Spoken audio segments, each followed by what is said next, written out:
Madame Issan Imi. En tout cas, c'est un réel plaisir de vous voir participer à ce panel.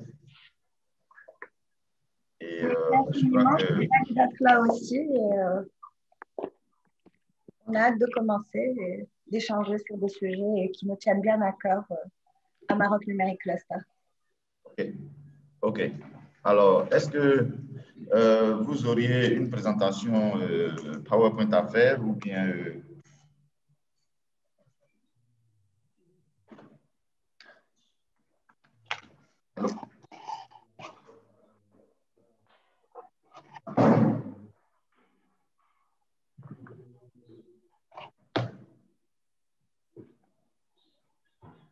Allô? Oui, excusez-moi, je disais non pas de présentation PowerPoint de mon côté. OK, parfait, c'est compris. C'est compris. C'est compris. Donc, on va juste patienter quelques minutes et puis on va commencer. Parfait. Parfait. Merci, à tout à l'heure, madame. Merci.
Ici dans l'émergence d'une marque numérique ivoirienne. Je suis Anderson Da, je suis chef de division guichet des services au PME au sein de l'agence Côte d'Ivoire PME. Je suis très heureux de vous revoir sur cette plateforme qui nous a déjà réunis il y a quelques semaines en arrière concernant les meet-up du Tomorrow Fab, quand les experts de l'incubation se rencontrent. Alors, nous aurons une série d'interventions tout à l'heure et nous avons au programme un mot de bienvenue de la direction générale et également l'intervention de spécialistes dans le domaine TIC, des experts nationaux et surtout internationaux qui nous ont rejoints à cette deuxième rencontre, ce deuxième panel de haut niveau qui va donc nous entretenir sur les questions de label numérique et les bonnes pratiques d'affaires en la matière. Alors, je voudrais vraiment remercier déjà tous nos panélistes qui sont déjà connectés et nous excuser pour le décalage, le retard avec lequel nous commençons. Nous allons sans plus tarder donc entamer le programme du jour en laissant la parole à C'était Dosso. C'était Awa Dosso, est conseiller technique du directeur général de l'agence Côte d'Ivoire PME, qui va se faire fort de nous adresser le mot de la direction générale au nom du directeur général de l'agence Côte d'Ivoire PME, M. Salomou Bamba. C'était, bonjour. Ton micro est fermé, C'était, s'il te plaît. Ton micro est fermé. Désolée. D'accord, merci. Bonjour Anderson, bonjour également à tous les participants qui sont avec nous pour ce deuxième Meet-up Tomorrow-Fab organisé par l'agence Côte d'Ivoire PME. J'aimerais également remercier tous les participants, tous les intervenants et tous les experts qui ont bien voulu accepter de se joindre à l'agence Côte d'Ivoire PME dans le cadre de ces échanges qui seront faits sur cette thématique très intéressante et d'importance dans le cadre donc, de la mise en place du cluster TIC que l'agence Côte d'Ivoire PME souhaite donc initier en collaboration avec notre partenaire, la GIZ. Merci à tous. Et aujourd'hui, c'est clair que nous sommes sans savoir que le domaine des TIC représente un secteur qui est d'une importance cruciale et transversale dans tous les domaines d'activité. Au niveau de la Côte d'Ivoire, c'est un secteur qui emploie un peu plus de 6 000 personnes et représente 8% en termes de croissance au niveau de l'économie. Et aujourd'hui, la mise en place, en tout cas, d'un cluster est motivée par la volonté de l'agence Côte d'Ivoire PME de créer une synergie de tous les acteurs, que ce soit les entreprises, les organisations, les universités, les centres de recherche, les startups, afin de pouvoir ensemble nourrir la réflexion sur tous ces sujets d'intérêt pour l'écosystème des TIC en Côte d'Ivoire, afin en tout cas de dynamiser ce secteur-là et de lui permettre de contribuer plus que d'habitude à la croissance de l'économie. Et c'est clair que le contexte dans lequel nous sommes, celui de la COVID, nous a démontré l'importance plus que jamais des TIC pour l'ensemble des entreprises qui ont besoin de dématérialiser et digitaliser leurs process.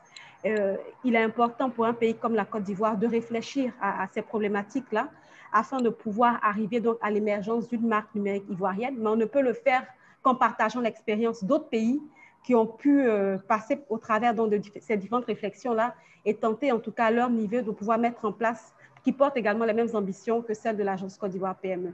Je ne serai pas plus longue, je souhaiterais à tous d'avoir des débats les plus enrichissants possibles et inviter également tous les participants à pouvoir contribuer et faire entendre leur voix en participant, parce que l'objectif en mettant en place ce cluster, c'est véritablement d'avoir donc un creuset qui nous permet d'échanger, de discuter, s'enrichir de bonnes pratiques afin de pouvoir donc avoir cette émergence-là au niveau des TIC. Merci à tous et très bon échange. Merci beaucoup. Merci infiniment pour ce mot de bienvenue de la part de l'agence Côte d'Ivoire PME, de la direction générale donc, de l'agence. Et sans plus tarder, vous l'avez deviné, je vais me faire fort d'être le modérateur de ce panel et distribuer donc à tour de rôle la parole. Nous aurons, comme je l'ai dit en intro, des interventions de spécialistes et de praticiens de la chose TIC au plan national ici. Et à l'international, nous avons des expertises de renommée mondiale qui ont bien voulu accepter de prendre part à ce panel en ligne qui est bien sûr enregistré et qui pourra être donc diffusé à qui le souhaiterait. Nous avons comme première intervention celle de Madame Issane Imi, qui est directrice générale de Maroc Numérique Cluster, et qui va donc nous entretenir un peu sur les expériences marocaines en matière de réseau d'affaires TIC dans l'émergence d'un label numérique.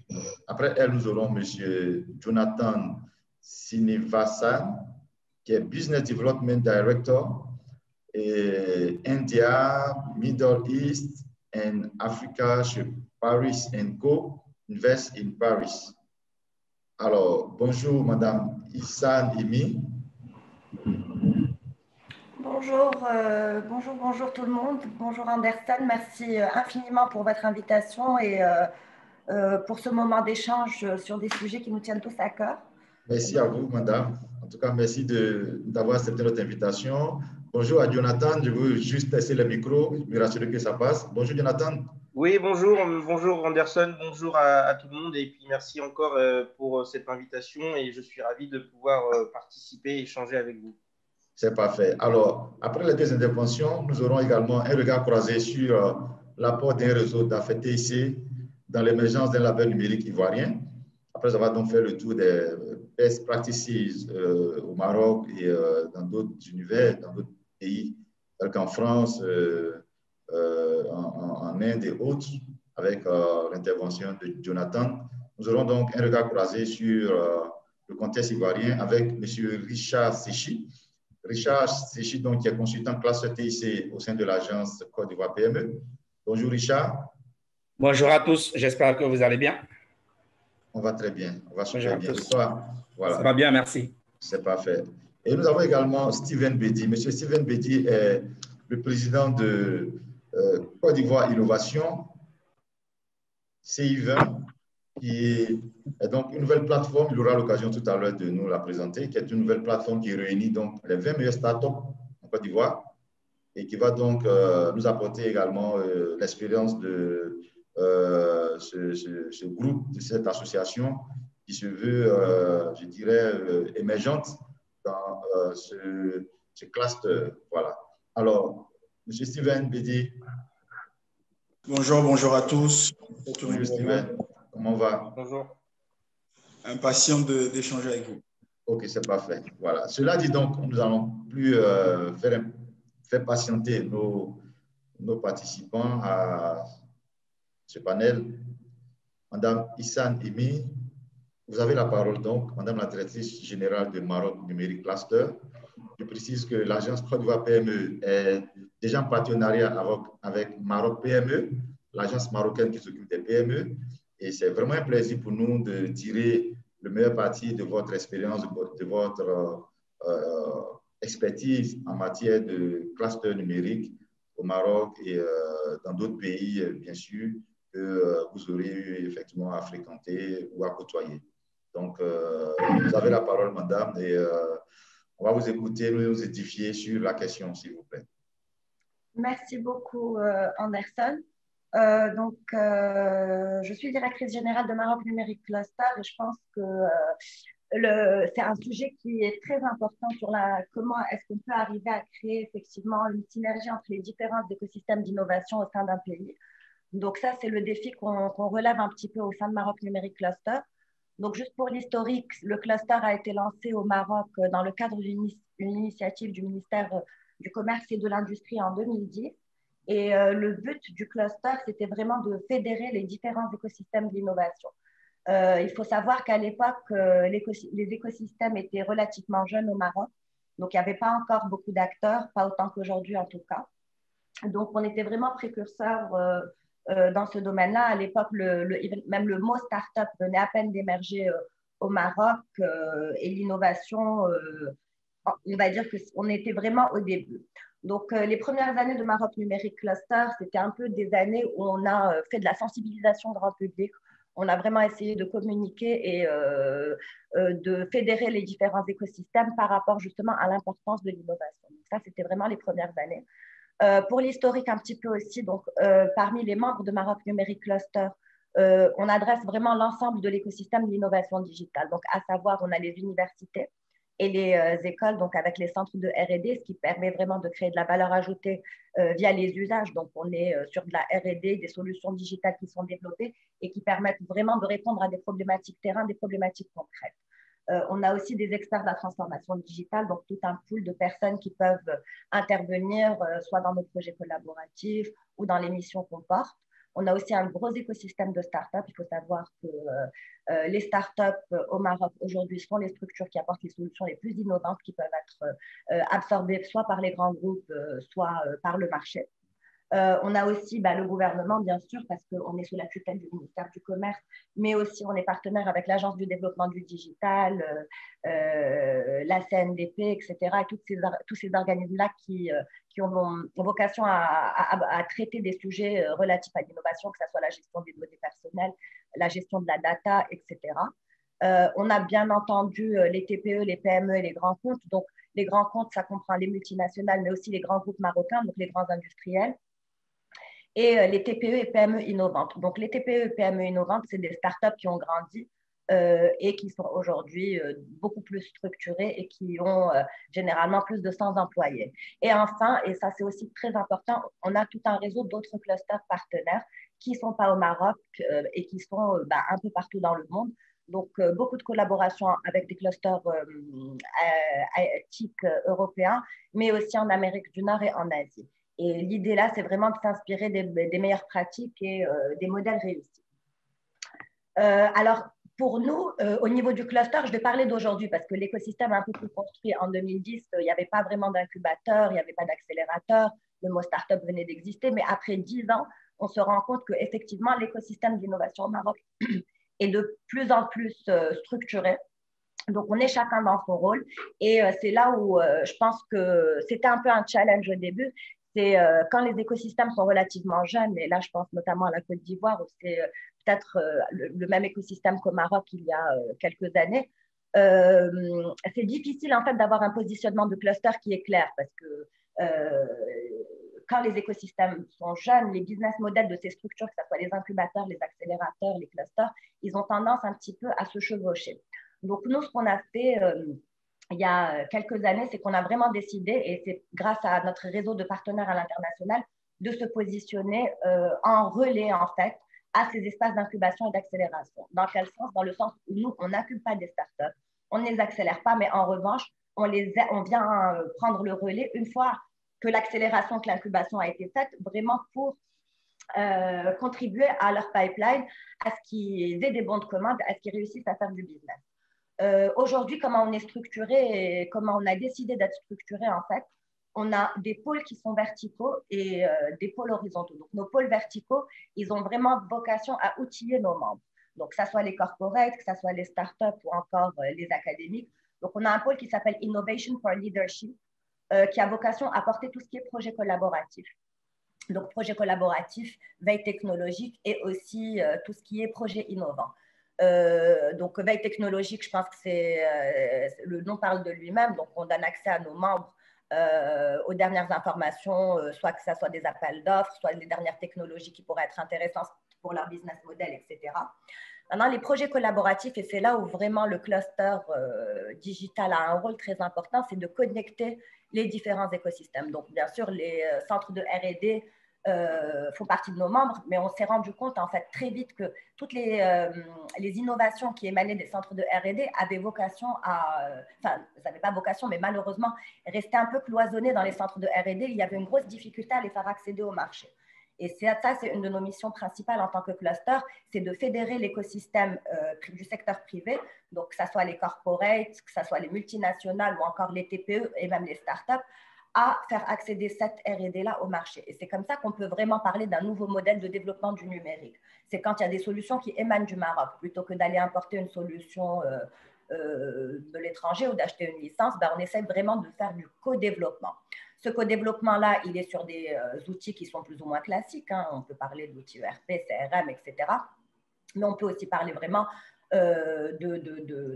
d'innovation, on va dire, qui est nécessaire aujourd'hui. Je peux parler de la signature électronique, je peux parler du parapheur électronique, comment faire dans ce nouvel environnement post-Covid pour répondre au mieux aux besoins du citoyen. Ensuite, on a un autre pôle qui aide en fait tous nos membres dans leur croissance. Dans leur croissance, ça veut dire quoi?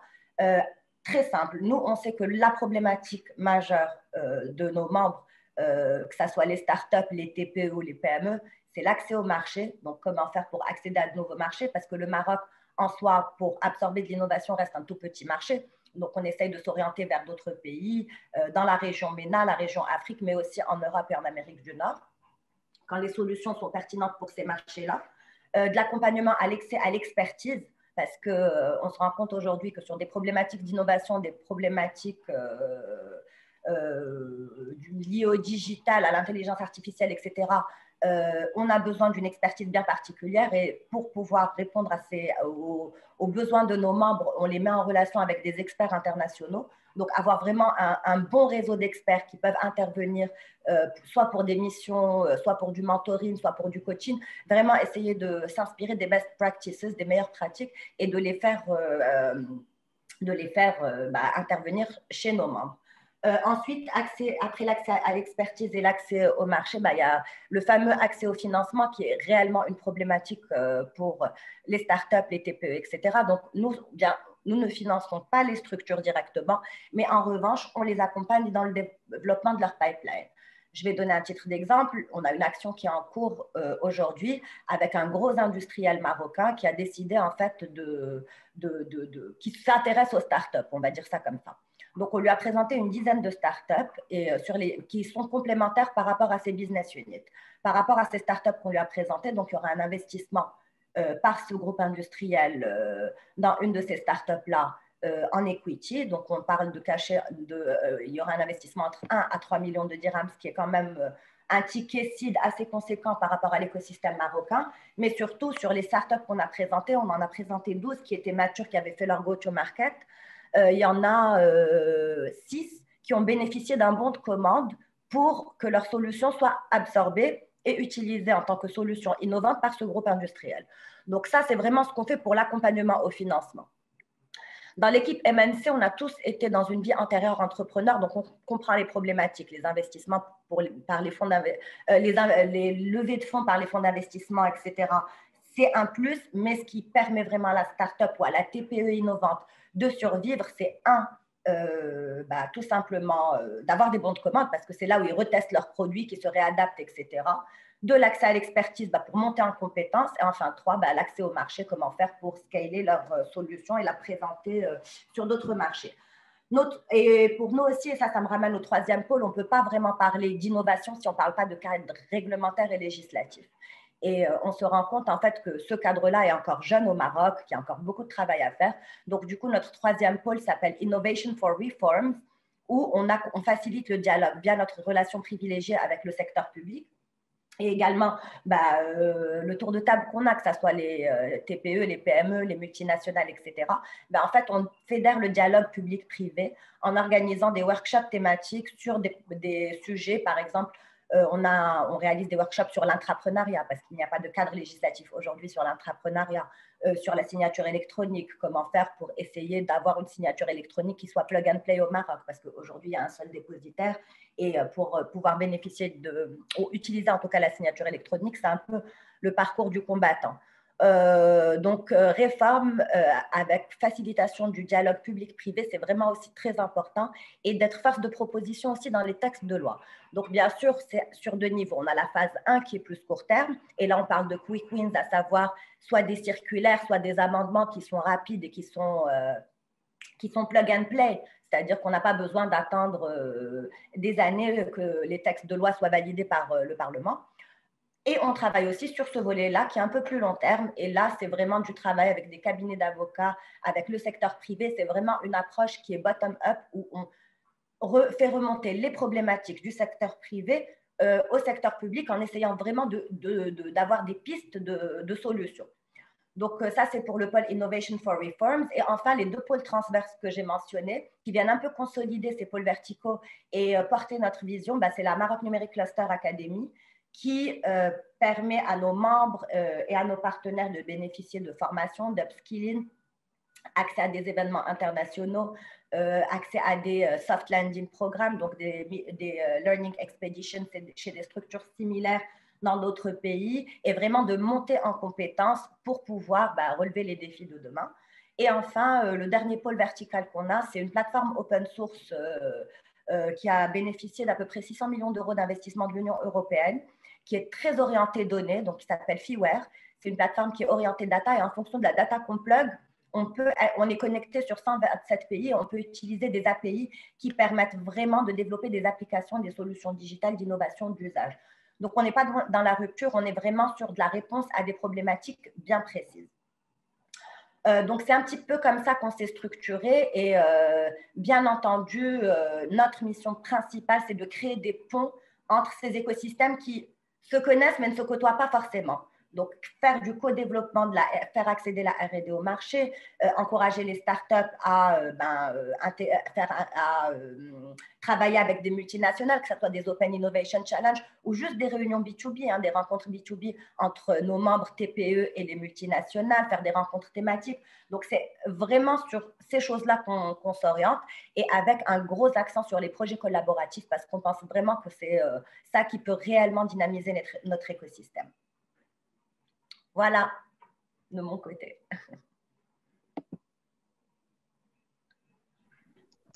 Alors, merci Madame la Directrice Générale du Maroc Numérique Cluster. Je crois que j'ai pris énormément de notes et j'espère qu'il en a été autant pour tous les participants.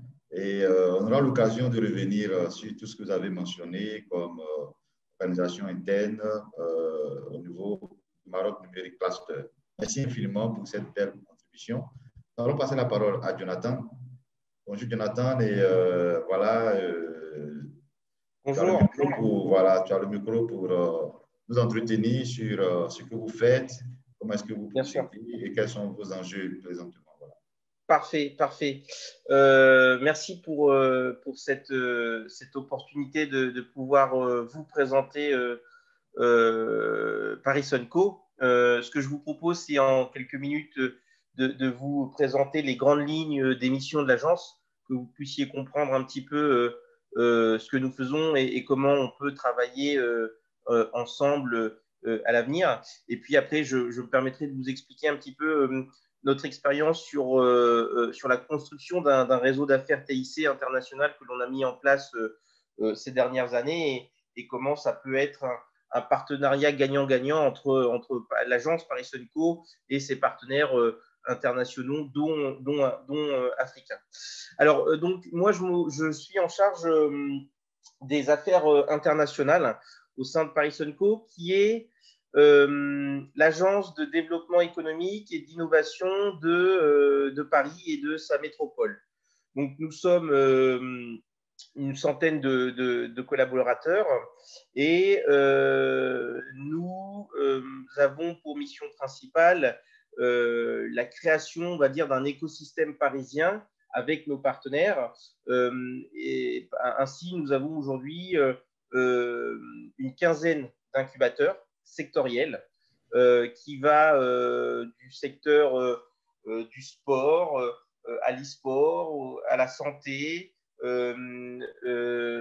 aux industries créatives, aux fintech. Le dernier incubateur que l'on a ouvert aujourd'hui à Paris-Sunco est à la Défense et donc spécialisé sur les problématiques de fintech. Et donc, on a de plus en plus d'entreprises françaises et internationales qui rejoignent cet incubateur, notamment du fait aussi récemment du Brexit. On s'est aperçu que beaucoup d'entreprises basées à Londres ont décidé de venir à Paris et pouvoir s'y implanter comme une alternative à Londres. Voilà. Et donc, on a ces incubateurs qui sont aujourd'hui, ces incubateurs ont été créés avec des grands groupes français ou internationaux qui ont souhaité se rapprocher de l'innovation et de pouvoir confier à Paris-Sunco, on va dire, comme opérateur, la gestion et l'intégration de ces startups. Voilà. Donc, comme je vous le disais, c'est environ 500 startups au total accompagnées au sein de l'agence sur ces quinzaines d'incubateurs. En gros, chaque incubateur est totalement libre et indépendant dans sa gestion et lance un appel à candidature, français, mais aussi international. C'est-à-dire qu'aujourd'hui, toutes les entreprises qui répondent aux critères de sélection peuvent bien sûr candidater et être sélectionnées. Donc, on part sur un accompagnement généralement de 2 à 3 ans et l'idée étant un point important, c'est que nous, en tant qu'agence de développement économique, nous n'investissons pas dans les startups que l'on accompagne, nous sommes une sorte d'intermédiaire. C'est-à-dire que nous allons donc sélectionner et accompagner ces entrepreneurs, les intégrer dans leur écosystème en leur présentant, on va dire, les contacts les plus appropriés en matière de développement commercial, de communication, de business, etc. etc. On va leur proposer le réseau de l'agence, le réseau de Paris-Sunco. Mais concernant la levée de fonds, on n'investit pas dans ces startups, on est une sorte d'intermédiaire, c'est-à-dire qu'on va nous leur présenter lorsque l'entrepreneur vient nous voir et nous dit bon ben voilà, maintenant on est en phase de levée de fonds, on va leur présenter une série de potentiels investisseurs et donc on est une sorte d'intermédiaire. Voilà un petit peu sur la levée et comment on travaille.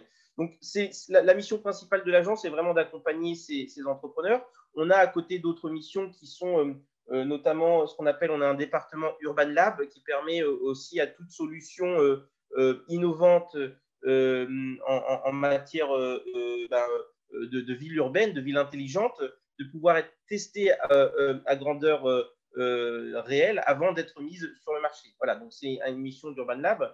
On a aussi ce qu'on appelle un club Open Innovation, c'est-à-dire qu'aujourd'hui, vous savez qu'il y a encore aujourd'hui cet écart entre le grand groupe et la start-up. Il y a souvent un monde, un fossé en matière de connexion. Et donc, ce qu'on va faire, c'est que grâce à ce club Open Innovation, on va régulièrement, on a une centaine de grands comptes au sein de notre club Open Innovation, français ou internationaux, et on va régulièrement organiser des rencontres entre ces deux mondes afin qu'ils puissent avoir des rendez-vous d'affaires, des investissements entre ces deux mondes. Donc voilà pour les grandes lignes concernant les missions de l'agence. Si vous avez des questions, je suis à votre écoute, ou sinon on les prendra peut-être à la fin. Donc je vais me permettre de continuer. Pour répondre à notre problématique d'aujourd'hui, j'aimerais vous présenter un petit peu notre expérience en matière de construction d'un réseau d'affaires TIC. Nous, ce qu'on a essayé de faire, donc moi je m'occupe des affaires internationales, l'idée étant donc de promouvoir la place parisienne en tant que capitale européenne, voire mondiale en matière d'innovation. Et dans ce cas-là, ça ne peut se faire que avec des échanges avec d'autres villes, d'autres incubateurs, d'autres partenaires français, mais aussi internationaux, européens, internationaux, donc asiatiques, américains, africains, etc., etc. Dans ce cadre-là, mon job étant de venir promouvoir auprès de partenaires notre agence afin que toute start-up étrangère puisse candidater et intégrer nos incubateurs. Ça, c'est très important parce que ce réseau ne peut être construit que si nous avons dans un incubateur à Paris un entrepreneur français qui va pouvoir échanger avec un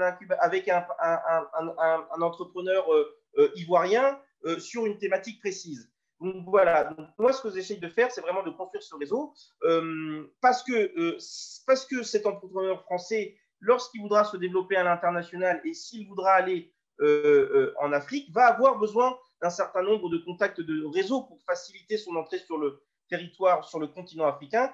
Et ça peut se faire que grâce notamment, pas que, mais ça peut se faire notamment grâce à ce contact qu'il a établi en France, à Paris, dans cet incubateur, et vice-versa. Donc aujourd'hui, on a mis en place ce qu'on appelle, donc à travers la planète, de mémoire, bon, je n'ai pas les chiffres en tête, il faut que j'ai mais plusieurs dizaines de partenariats avec d'autres villes étrangères, d'autres métropoles, d'autres incubateurs. Et ces partenariats sont basés sur la réciprocité. En gros, ça permet, un exemple concret, on a signé en Afrique récemment, donc le dernier un partenariat que j'ai signé en Afrique était à Lagos, au Nigeria. Donc j'ai accompagné le président de la République à l'époque, et donc on a signé entre l'agence Paris Co et Co-Creation Hub, pour ne pas citer, qui est l'incubateur basé à Lagos, un partenariat qui permet à nos entrepreneurs français d'avoir la possibilité de faire des affaires en Afrique via ce partenariat à Lagos, d'avoir un bureau sur place, d'avoir un soutien de l'incubateur partenaire sur place pour entrer sur le marché, d'avoir un réseau de potentiels partenaires clients aussi, et vice-versa. Ça permet aussi aux entrepreneurs africains, donc toujours dans cet exemple concret de Lagos, du fait de ce partenariat, de pouvoir venir en France, de pouvoir, entre guillemets, avoir la possibilité d'avoir un bureau, d'être connecté avec un écosystème qui leur correspond, d'être connecté avec des investisseurs français qui peuvent être intéressés sur la solution ou le produit proposé par la startup, etc., etc. Donc, l'idée, c'est vraiment un partenariat gagnant-gagnant, une réciprocité. Et ça, c'est pareil avec l'ensemble des partenariats qu'on a mis en place. Donc, je vous parlais de l'Afrique. En Afrique, on a signé au Ghana, on a signé au Maghreb, on a signé en Afrique du Sud. Pas encore en Côte d'Ivoire, mais j'espère que ça sera se faire dans les prochains mois. Voilà, ça, c'est très important. Et on a bien sûr signé, on a des partenariats en Asie, aux États-Unis, voilà. Et donc, grâce à ça, on a pu mettre en place vraiment un réseau d'affaires TIC où le fait d'être partenaire de ce réseau, ça va vous permettre de pouvoir être en contact avec différents partenaires européens, internationaux dans votre développement international. Donc voilà, ça c'est le premier point sur la construction d'un réseau d'affaires TIC. J'espère que c'est clair. Et que je peux continuer. Derrière, on a mis ce qu'on appelle des programmes d'accélération destinés à nos entrepreneurs internationaux et étrangers. Ce qu'on appelle des PLP, des Paris Land Impact Programmes. En fait, on a mis en place des programmes d'accélération très courts, on va dire de quelques semaines, qui sont destinés exclusivement à des entrepreneurs internationaux, étrangers qui ne sont pas français. Donc, ils sont sélectionnés, bien sûr, en amont et ils viennent pour une période de plusieurs semaines à Paris. Et dans ce cadre-là, on a vraiment mis en place un programme vraiment destiné à ces entrepreneurs qui se disent, ben voilà, ma solution, mon produit marche dans ma ville, dans mon pays. Et maintenant, je voudrais tester un petit peu le marché européen et faire de Paris une sorte de porte d'entrée sur le continent européen. Et donc, ces entrepreneurs qui ont été sélectionnés, on va leur donner toutes les clés, toutes les informations en matière juridique, en matière fiscale, en matière administrative, en matière sectorielle. Un exemple concret, admettons qu'on ait un entrepreneur étranger du secteur du tourisme qui souhaite déployer sa solution en Europe via une installation à Paris. On va le mettre en contact avec l'Office de tourisme de Paris. On va le mettre en contact avec le cabinet de l'adjoint au maire en charge du tourisme de la ville de Paris. On va lui mettre en contact avec le groupe Accor, qui est par exemple membre du club Open Innovation. Donc voilà. Et ça, c'est vraiment la volonté d'accueillir davantage d'entrepreneurs étrangers, dont africains, à Paris. Et c'est toujours dans cette optique de mise en place d'un réseau international TIC qui va vraiment qui va apporter beaucoup de choses à nos entrepreneurs parisiens, mais aussi, et comme je le répète, aux entrepreneurs qui vont être accueillis ici à Paris. Donc voilà pour les grandes lignes des missions de l'agence. Voilà pour les grandes lignes un petit peu concernant cette expérience, cette expertise sur cette construction de ce réseau que l'on souhaite mettre en place. Nous-mêmes, nous sommes aussi donc, intégrés dans d'autres réseaux européens que l'on a décidé de suivre, toujours pour faciliter cet échange. Et enfin, un petit mot sur un point dont je suis aussi en charge au sein de l'agence, c'est vraiment un ensemble d'événements internationaux que l'on met en place ici à Paris. On a ce qu'on appelle dernièrement les grands prix de l'innovation de la ville de Paris. En 2019, donc c'était 5 catégories internationales, 5 catégories, donc une internationale, et l'international en 2019 était dédié aux entrepreneurs africains. Et donc, on a reçu, notamment grâce à pas mal de candidatures, et je remercie encore Richard Séchy qui nous a vraiment soutenu dans cette démarche de promotion de cet appel à candidature, de ce concours international auprès d'entrepreneurs africains. On a reçu un nombre important de candidatures. On en a fait venir environ une dizaine d'entrepreneurs qui ont pu venir pitcher à l'hôtel de ville de Paris devant les adjoints au maire, devant les investisseurs, et ça nous a permis de donner une visibilité à ces entrepreneurs. Tout ça dans cette optique, voilà, de constituer, de renforcer nos liens avec le continent africain. Et prochainement, on a aussi un autre événement, et je pense que je vous ferai part de cette information, ce qu'on appelle le hacking de l'hôtel de ville, qui est un grand événement international qui a lieu chaque année dans l'hôtel de ville de Paris. La prochaine édition a lieu fin juin à Paris. Et donc, la maire de Paris ouvre les salons de l'hôtel de ville aux entrepreneurs français et étrangers pour pouvoir mettre en place un startup meetup, des possibilités de pitch, des possibilités de démo space, des possibilités de table ronde, d'ateliers business pour des entrepreneurs français et étrangers qu'on invite, et toujours dans cette volonté d'être liés avec des gens, des experts, des mentors, des incubateurs français et étrangers qui ont les mêmes valeurs que nous. Et voilà. Donc, voilà un petit peu les grandes missions de l'agence. Voilà un petit peu comment on travaille pour mettre en place ce réseau qui ne cesse de croître et en espérant qu'on puisse vraiment, comme je vous l'ai dit, travailler davantage avec l'écosystème ivoirien et identifier un partenaire avec lequel on pourra vraiment travailler et échanger. Voilà un petit peu sur les grandes missions, les grandes. J'espère que j'ai été clair. Voilà. Oui, ça a été suffisamment clair. Merci infiniment, Jonathan, pour avec plaisir. Voilà, ce partage de vos pratiques, les meilleures, j'ai envie de dire, en France, à la ville de Paris. J'aimerais savoir quelles sont vos sources de financement. Alors, votre agence. C'est une très bonne question. Effectivement, j'ai oublié de le mentionner. Alors, donc, aujourd'hui, nous sommes… les sources de financement sont mixtes. Donc, nous sommes une agence de développement économique, donc d'innovation, de Paris. Donc, par définition, nous avons des fonds publics, donc de la ville de Paris, de la région, de la métropole du Grand Paris. Mais ce ne sont pas les fonds principaux. Les fonds principaux viennent aussi de fonds privés. Donc, d'une part, je vous parlais de ces grands comptes, de ce club Open Innovation que l'on a mis en place, qui est constitué de grands comptes français et étrangers. Et donc, ces grands comptes qui veulent avoir accès à l'innovation française, parisienne, payent une adhésion à Paris Sunco et ça leur permet justement d'être en contact avec nos incubateurs et les entrepreneurs que l'on a sélectionnés. Donc, les fonds privés viennent de ces grands comptes. Les fonds privés viennent aussi des entrepreneurs que l'on incube. C'est-à-dire que les entrepreneurs, les plus de 500 entrepreneurs que l'on incube au travers de nos incubateurs payent aussi une cotisation pour cet accompagnement que l'agence leur procure sur les 2-3 ans dans lesquels ils vont être accompagnés au sein des incubateurs. Voilà. Donc, des fonds publics et des fonds privés, mais des fonds publics qui d'année en année ont tendance à diminuer pour être équilibrés vers des fonds privés en constante augmentation. Voilà.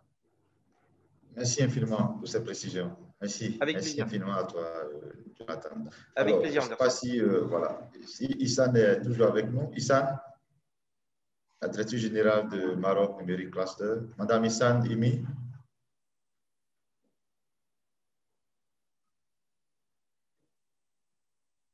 OK. Voilà, j'avais peut-être 2 petites questions pour elle. En attendant qu'elle nous rejoigne de nouveau, pour qu'elle ouvre son micro, nous allons passer à l'intervention de nos amis de la Côte d'Ivoire. Nous avons Richard et Steven. Et j'aimerais déjà demander à Steven déjà de nous dire un mot sur tout ce qu'il a déjà entendu. Comment est-ce que ces 2 opérateurs ou ces partenaires que sont Maroc Numérique Cluster et l'agence de développement que Jonathan, je dirais, dirige sur les segments les zones géographiques de l'Inde, du Middle East et de l'Afrique. Comment est-ce qu'ils voient une possible coopération entre CI20 et ces 2 partenaires déjà? Écoutez, déjà, merci pour l'opportunité. Alors, en ce qui concerne le cluster TIC du Maroc, je pense qu'on a beaucoup de synergie et on serait ravis de pouvoir s'inspirer de leur partage d'expérience par rapport surtout à la mise en place d'une corrélation entre les besoins des grandes entreprises et la recherche et développement et l'ensemble des solutions proposées par les startups. Et surtout à ce niveau-là, que je pense qu'on peut trouver des synergies importantes parce que pour l'instant, il n'y a pas d'adéquation donc, entre ce que recherchent les grandes entreprises comme avancées et ce que produisent les startups ivoiriennes comme innovation. Et donc, comment mettre tout ceci en synergie? Je pense que ça fait partie des missions du CI20 et on pourrait notamment être en collaboration avec ce cluster-là pour pouvoir affiner donc, les solutions que nous proposons. Par ailleurs, avec Allô? Oui, avec Jonathan. Jonathan, par contre, c'est dans un tout autre volet. Je pense que dans le cadre de Vivatech et du sommet Afrique-France, à mon avis, son organisation sera très, très, très sollicitée et très sur le banc de combat, comme nous le sommes ici aussi, déjà avec BPI France en train de préparer justement ces différents sommets-là. Donc, je pense qu'on devrait, après justement le webinaire, pouvoir se rapprocher. Avec plaisir, Steven, avec plaisir. Pour pouvoir faire des synergies, parce que l'avantage du CI20, c'est que c'est composé que d'entrepreneurs. D'accord. Que d'entrepreneurs, donc on va dire qu'il y a il y a tout de suite quelque chose à faire en termes de B2B et en termes de... Combien d'entrepreneurs vous avez au sein de Côte d'Ivoire Innovation? Côte d'Ivoire Innovation, il y a 15 entrepreneurs. 15 parce que c'est le fédéré, on va dire, les startups qui avaient le plus de maturité dans leur domaine respectif. Pas forcément les numéros 1, mais qui ont le plus de maturité dans leur domaine respectif.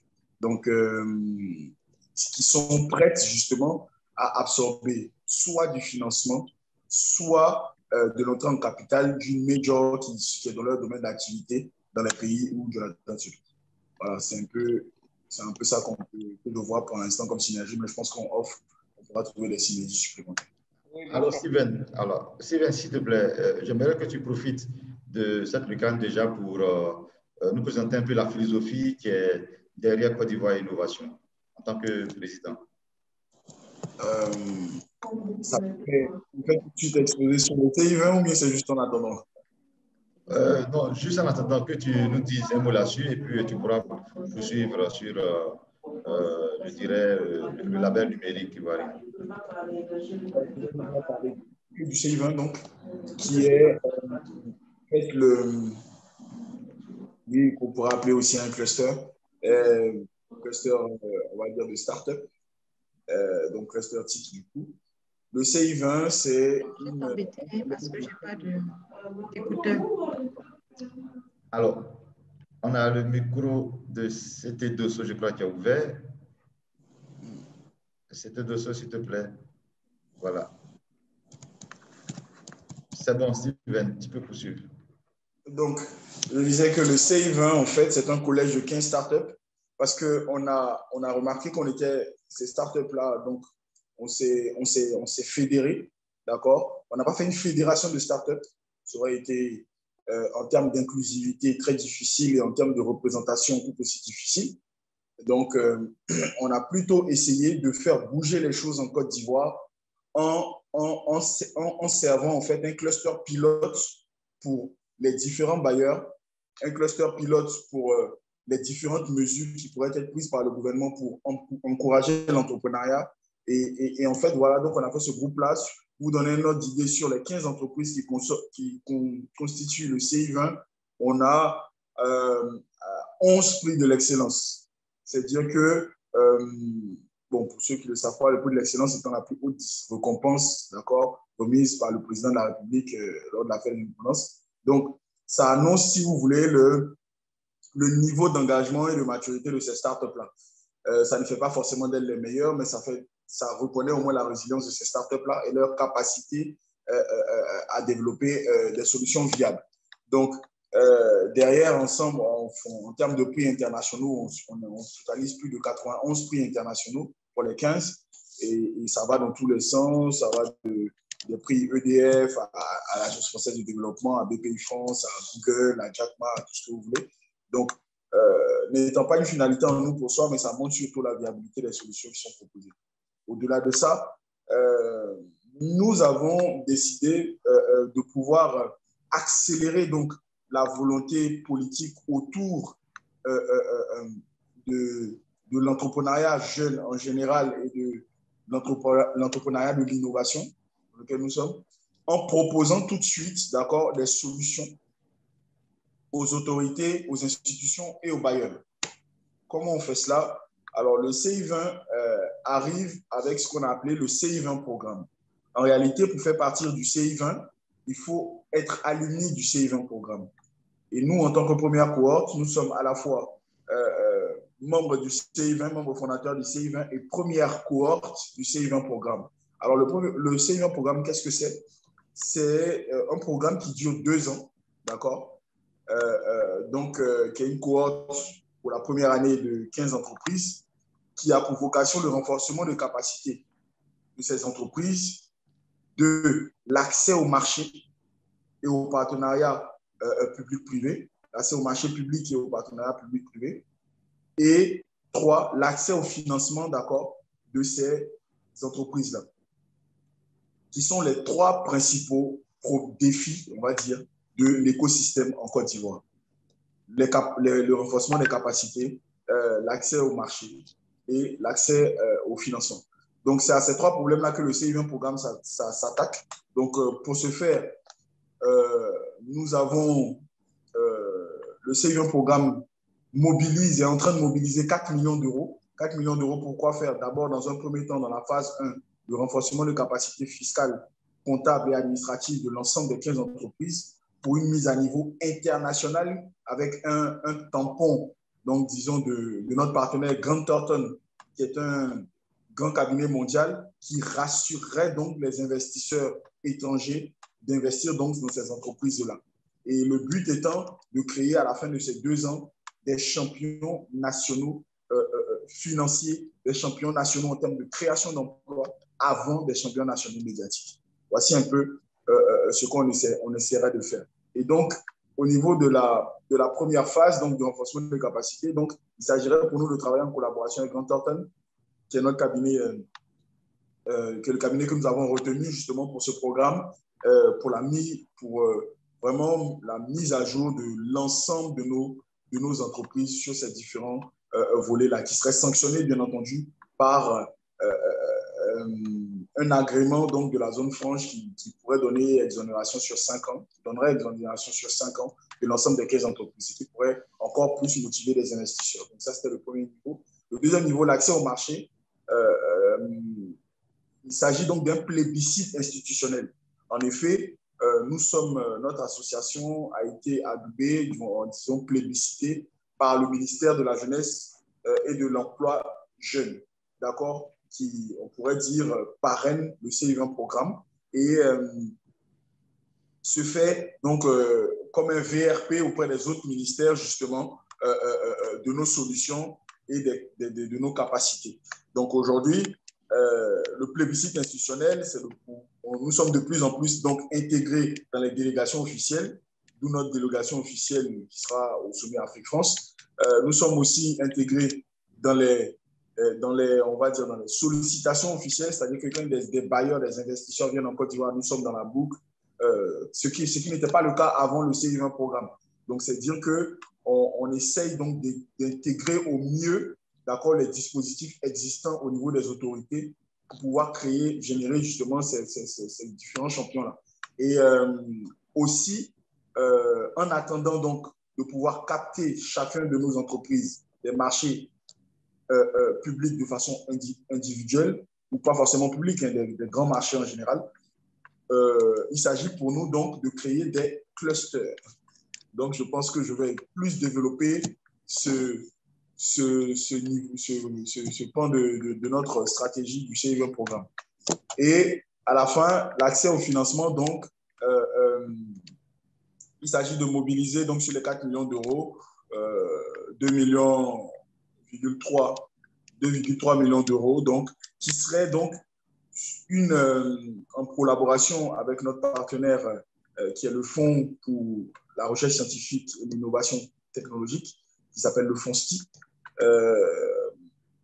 qui nous accompagnerait d'accord sur la mise en place donc, de ce véhicule-là pour les startups du CI20 programme, mais pour des startups en général, donc, qui pourraient venir puiser enfin dans une enveloppe lors de l'obtention de marché, qui ne leur demanderait pas qu'est-ce que c'est que la blockchain, qui ne leur demanderait pas qu'est-ce que c'est de l'intelligence artificielle, qui ne leur demanderait pas qu'est-ce que c'est que de la clean tech, mais qui comprendraient donc, avec des experts métiers, dans le comité stratégique d'attribution de fonds, qui comprendraient donc le marché qu'a obtenu la startup et qui pourrait l'accompagner de façon directe et immédiate sur ce genre de marché. Parce que le problème aussi est là, c'est que, étant entrepreneur, nous savons les difficultés d'accès au financement. Pas qu'il n'y a pas de financement, c'est que les personnes qui détiennent ce financement, pour l'instant, ne comprennent pas toujours ce que les startups font.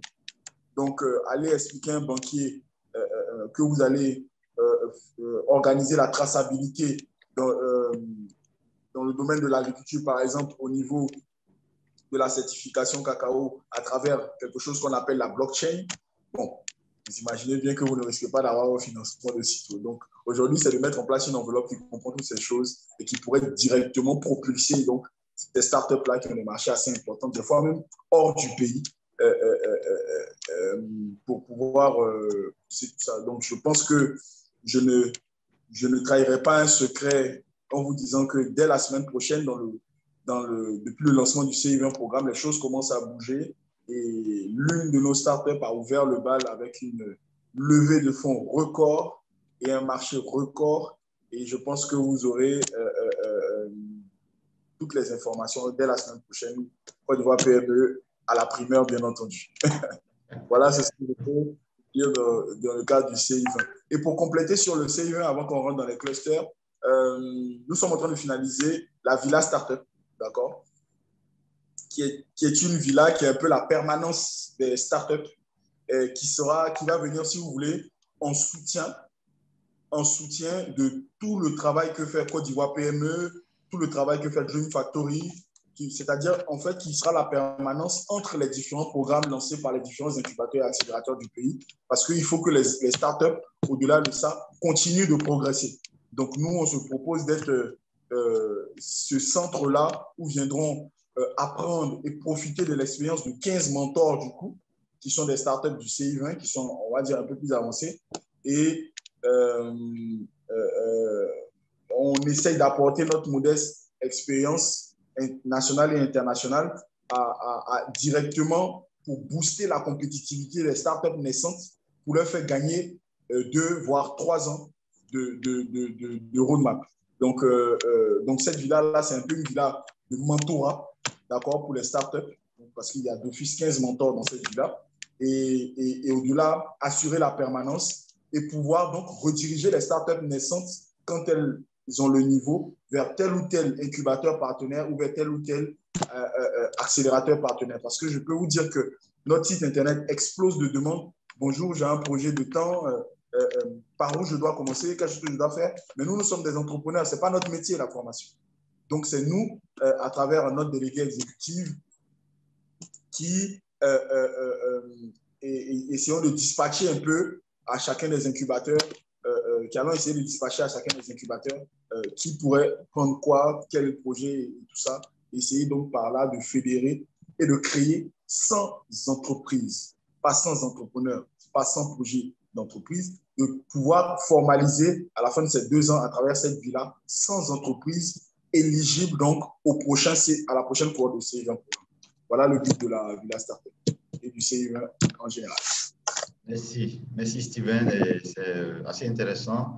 Beaucoup de défis, beaucoup de challenges, beaucoup d'ambition surtout pour le CI20. En tout cas, chapeau à toi, félicitations pour cette très belle initiative. Je crois que l'agence Côte d'Ivoire PME applique pas à la cérémonie de lancement officiel du CI20. Et on retient qu'on a beaucoup de choses à faire ensemble dès que l'agence se tient à votre disposition pour vous accompagner à relever tous ces défis. Merci infiniment pour ta participation et puis on pourra revenir sur quelques points tout à l'heure. Richard, s'il te plaît, tu as entendu la directrice générale de Maroc Cluster, Jonathan également, et tu viens d'entendre Steven, en tant qu'expert ou consultant classe TIC au sein de l'agence Côte d'Ivoire PME. Que penses-tu de toutes ces interventions dans l'émergence donc de ce label numérique ou cette marque numérique ivoirienne concernant l'apport que le cluster qui est en train d'être mis en place au plan national ici peut vraiment avoir comme impact?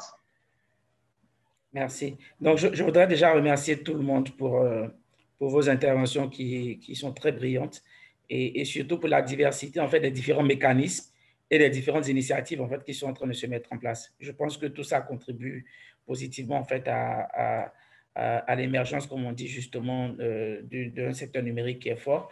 Moi, je voudrais juste prendre quelques statistiques clés sur, on va dire, l'état en fait, du numérique ici en Côte d'Ivoire. Il faudrait savoir qu'aujourd'hui en Côte d'Ivoire, par exemple, quand on regarde la situation en termes de taux de pénétration mobile, on est passé à un taux de pénétration mobile qui excède aujourd'hui 145% de la population. Il y a quelques années en arrière, une dizaine d'années, on était à peine à 500 000 utilisateurs Internet. Aujourd'hui, en Côte d'Ivoire, on a 47% de la population, soit 12 millions d'habitants aujourd'hui, qui utilisent Internet. On a aujourd'hui 73,5% de la population qui utilise le mobile money en termes de taux de pénétration. Et donc, quand on regarde un peu ces différentes statistiques-là, on voit qu'aujourd'hui, il y a un taux d'adoption, en fait, de certains usages numériques qui est allé en progression constante, pour ne pas dire en progression phénoménale, par exemple, sur certains aspects comme le mobile money. Et quand on regarde aujourd'hui la configuration de la contribution du secteur TIC, on va dire, à l'économie ivoirienne, selon le GOTIC, en fait, le secteur TIC contribue à hauteur de 8% au PIB, au produit intérieur brut ivoirien. Et l'idée, c'était de porter, en fait, ce PIB-là à 15% d'ici 2020. Donc, on est en 2020, 2021 même aujourd'hui, et c'est quelque chose qui n'a pas pu se matérialiser.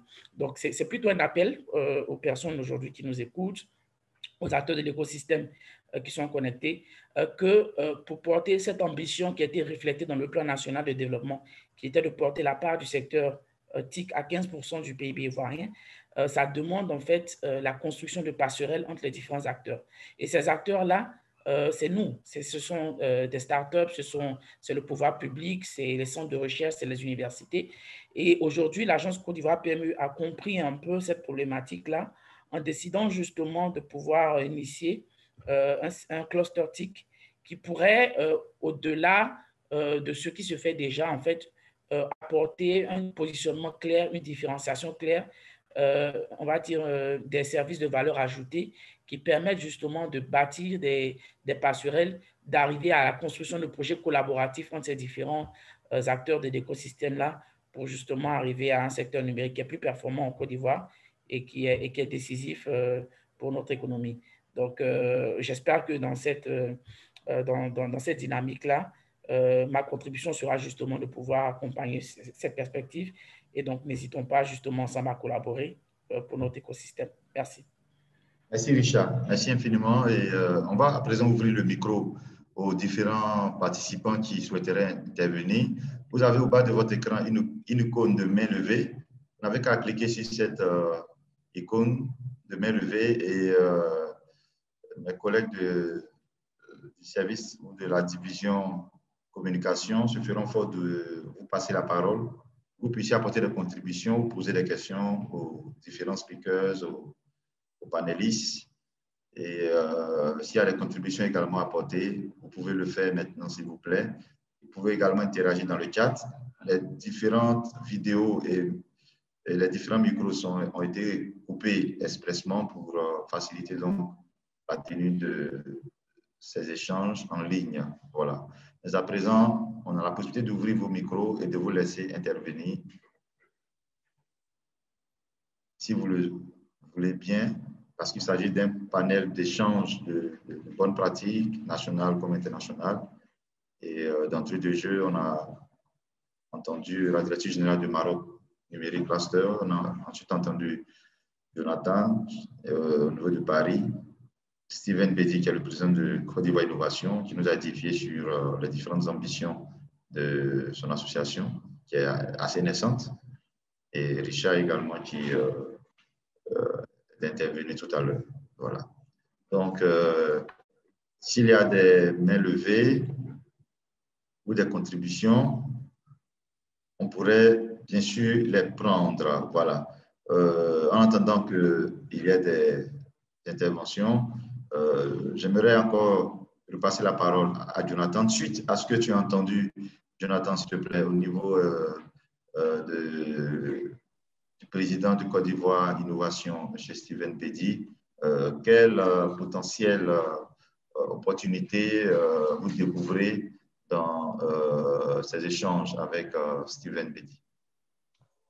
Merci Anderson. Oui, rapidement, non, effectivement, comme je vous l'ai dit aujourd'hui, à date, l'agence n'a pas de manière officielle de partenaires ivoiriens avec lesquels. Alors, on a des échanges, bien sûr, avec des entrepreneurs et ivoiriens qui s'intéressent au marché français, européen, et en même temps, bien sûr, à nos entreprises parisiennes qui s'intéressent au marché africain et de par les relations qu'il existe entre nos deux pays, il y a un intérêt pour nos entrepreneurs. Mais aujourd'hui, à date, effectivement, on n'a pas de partenaires dits officiels avec lesquels nous avons signé un partenariat, un MOU, dans lequel on peut faciliter cet échange. Donc moi, je serais vraiment déjà d'une part très ravi d'échanger plus tard avec Steven, d'être à l'écoute des entrepreneurs de Côte d'Ivoire Innovation, de voir quelles sont un petit peu leur approche, leur intérêt, s'il y a un intérêt pour venir, ou en tout cas, l'idée n'est pas forcément de travailler sur une implantation d'un entrepreneur ivoirien à Paris.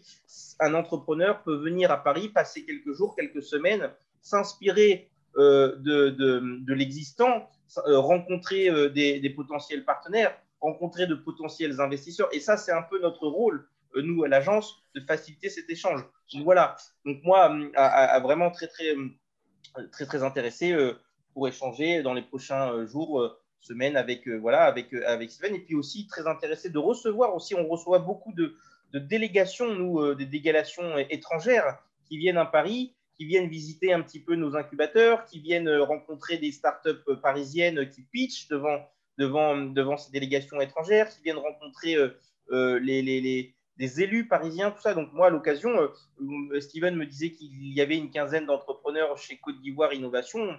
À l'occasion, on peut monter une délégation à Paris dans les prochains mois, une fois que la crise, bien sûr, sera résolue. Mais moi, je vous parlais tout à l'heure du hacking de l'hôtel de ville qui a lieu fin juin. Il n'y a aucune raison, si d'ici là, le contexte sanitaire le permet, qu'on ne reçoive pas de délégation, et en particulier de délégation africaine, et on en sera plus que ravis. Mais moi, je vous ferai parvenir, Anderson, le Save the Date de l'événement du hacking de l'hôtel de ville. N'hésitez pas, vous, à le faire, à le promouvoir auprès de votre écosystème, parce que c'est un événement gratuit, d'une part, très intéressant, et ça permet de mettre en place des deals, concrètement, des affaires via un startup meetup, de manière très simple entre les différents acteurs. Voilà. C'est parfait, c'est parfait. Je prends très bonne note, Jonathan, et on aura certainement besoin, après ce panel-là, de recevoir quelques informations, des brochures de présentation de l'événement. Oui, bien sûr. Déjà, je vous invite à aller vraiment sur le site de l'agence Paris Co. Vous avez déjà pas mal d'informations. Je vous invite tous à vous abonner à la newsletter de Paris Co. qui va vous permettre de manière régulière de recevoir les informations concernant l'actualité de l'agence, les appels à candidature, etc., les dernières actualités. Et puis, on met aussi en place une newsletter internationale qui permet aussi à nos partenaires à travers la planète d'être au courant, d'être informés de ce qui se passe au sein de l'agence. Donc, voilà. C'est parfait. Alors, on serait D'accord, nous avons une main levée. Ok, c'est compris. Karen, je viens, s'il te plaît. Jonathan, s'il te plaît, je serais ravi que tu inscrives le lien du site de Paris Co dans le chat, si possible, s'il te plaît. Ok, bah, c'est très simple, je fais ça de suite alors. Ça marche. Merci, Jonathan. Oui, Karine, je te laisse. D'accord, nous avons une main levée de M. Jean-Michel Nyamké. Donc, nous allons lui ouvrir le micro.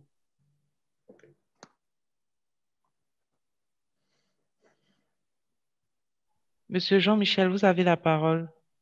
Oui, merci madame. Merci à tous les participants. Merci à la directrice de Maroc Numérique Cluster et à Jonathan pour cette brillante présentation qui nous a apporté beaucoup d'informations et également au responsable du CI20. Bien, je suis Jean-Michel de Technosoft, qui est une organisation américaine qui travaille beaucoup avec les entrepreneurs afin de les aider à créer de la richesse en fait par l'utilisation de un certain nombre de solutions entreprises. Donc, dans le cadre de notre activité, on s'est rendu compte que beaucoup d'entrepreneurs sous nos cieux, en Côte d'Ivoire ici par exemple, travaillent dans le secteur informel, mais pour la plupart, ils ont beaucoup de produits à proposer. Est-ce qu'au niveau du Maroc, il y a eu des solutions de plateformes numériques pour des achats en ligne qui ont été mises en place pour fédérer en fait tous ces différents acteurs-là? Merci. Merci, M. Jean-Michel Niamké. Je crois que Issa Nimi est toujours en ligne. Issa, s'il te plaît, est-ce que tu nous entends? Est-ce que tu es avec nous? OK, je crois qu'on prend très bonne note de la question et on pourrait éventuellement vous revenir, M. Niamké, le temps que Mme Issa Nimi nous rejoigne ou nous réponde après. Voilà. La question est très bien notée et on va vous revenir. Et éventuellement, si Jonathan peut peut-être nous partager son expérience relativement à cette question au niveau de la France ou bien de d'autres pays qu'ils auraient accompagnés en Inde. Voilà. Alors, est-ce qu'il est possible, j'ai eu un problème de connexion, de reposer. Est-ce que Anderson, tu peux me repréciser les modalités de la question, s'il te plaît? La question porte sur les acteurs du secteur informel. Comment est-ce qu'il y aurait des plateformes numériques qui pourraient les accompagner à commercialiser leurs solutions ou leurs services, leurs produits en ligne?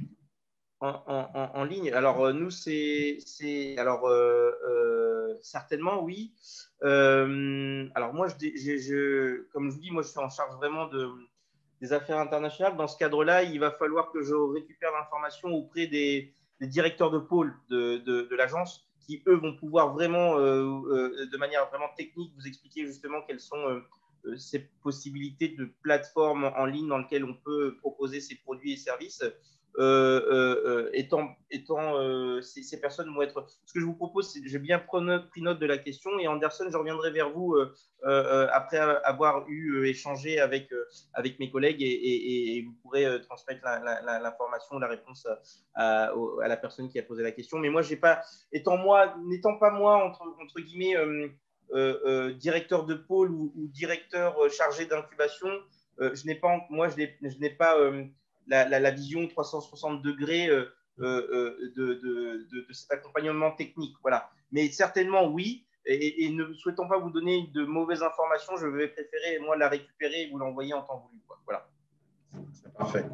C'est parfait, voilà. D'ailleurs, Anderson, je suis désolé. Moi, je vais juste, dans les quelques minutes qui suivent, je vais devoir vous quitter. Mais je reste à la disposition à votre disposition pour plus tard et pour les prochaines éventuellement interventions ou conférences avec plaisir. Voilà. C'est parfait, c'est parfait. Je crois qu'on a pratiquement fini. Il est déjà 11h moins 7. On va finir dans les 7 minutes. Et sur ce, donc, j'aimerais refaire un tour de micro pour te laisser pour ton mot de fin. Et tout en te remerciant déjà de la part du directeur général de l'agence Côte d'Ivoire PME qui avait souhaité déjà avoir une séance en off avec toi et IMI pour faire connaissance et puis voir comment développer ce partenariat. Et je pense que ce n'est que partie remise. Avec Richard, on va voir comment organiser en ligne cette petite rencontre. Bien sûr. Non, déjà je tiens à remercier chaleureusement mon ami Richard. Moi, je suis venu… Donc déjà, pour info, le directeur général de Paris Sunco s'est rendu en Côte d'Ivoire il y a 2 ans, justement, à l'invitation de Richard. Moi-même, je me suis rendu ensuite à Abidjan aussi pour sentir un petit peu ce qui se passait. Et donc, moi, j'ai été très conforté dans mon choix qu'effectivement, il y a un écosystème très malin, très innovant qui se met en place et véritablement, on ne peut passer à côté de ce qui se passe à Abidjan.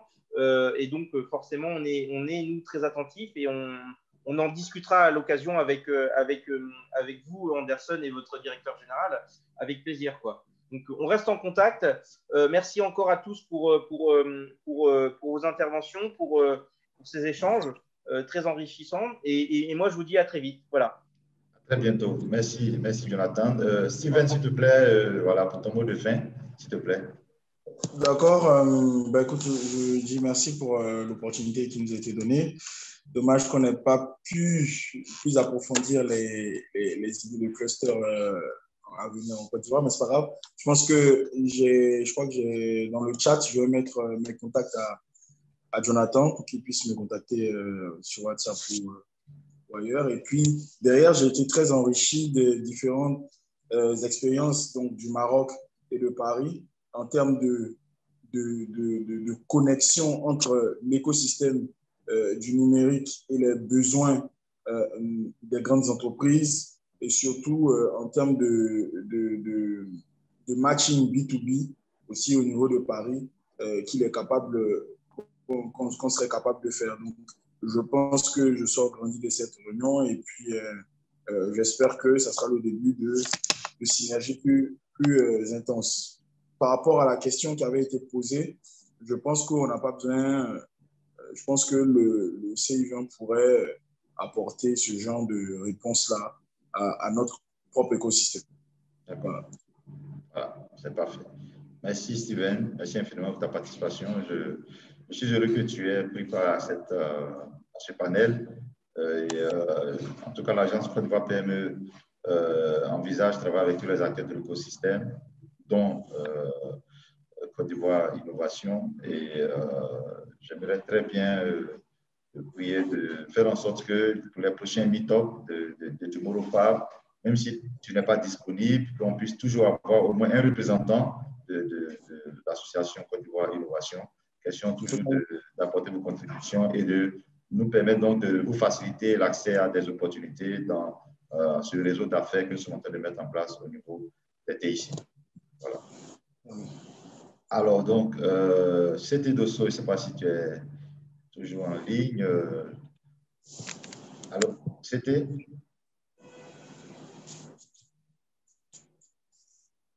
Dosso. OK. Richard? Oui, donc je voulais juste à la suite de tout le monde dire merci pour les différentes chaleureuses contributions et puis dire que voilà, à travers le projet Cluster TIC, on se tient disponible pour faire avancer l'écosystème numérique. Merci beaucoup. Merci. Voilà, je précise que ce webinaire est enregistré et donc il sera partagé et diffusé à tous nos partenaires, dont la GIZ qui est partenaire de l'agence Côte d'Ivoire PME sur plusieurs chantiers, dont la mise en place du cluster EIC. Donc, les échanges ont été assez enrichissants et je pense que l'écosystème pourra profiter donc de tout ce qui a été dit sur l'apport d'un cluster TIC dans l'émergence d'un label numérique en Côte d'Ivoire. Nous allons donc partager ce lien à tous les participants qui ont pris part à cette rencontre et également à tous ceux qui n'ont pas pu, pour que les contenus et les différentes informations soient relayées au plus haut niveau. Et également, les membres du gouvernement et les différents ministères, les partenaires stratégiques et techniques pourront donc apporter l'appui qu'il faut suite à ces débats. C'était, je te laisse pour le mot de fin, s'il te plaît.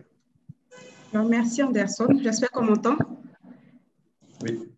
C'est bon. J'aimerais en tout cas à ta suite remercier tous les panélistes et tous les intervenants à ce second meet-up organisé par l'agence Côte d'Ivoire PME dans le cadre de la mise en place de son cluster TIC. On a eu des échanges enrichissants qui nous ont permis d'en savoir un peu plus sur l'expérience au niveau donc, de Paris et du Maroc. Et j'aimerais encore une fois remercier nos différents panélistes pour cela. Merci également à tous les participants qui nous ont fait l'amitié de se joindre à nous pour ce second meet-up. Et rendez-vous est pris, donc je pense dans 2 semaines. Anderson, c'est bien cela? Exactement. Voilà, pour le prochain meet-up. Merci encore à tous et à bientôt. Au revoir. revoir. Merci, à bientôt. Voilà. Merci Steven, merci Richard et merci à Imi et Jonathan. Bye bye. Agence Côte d'Ivoire PME, accompagner l'avenir.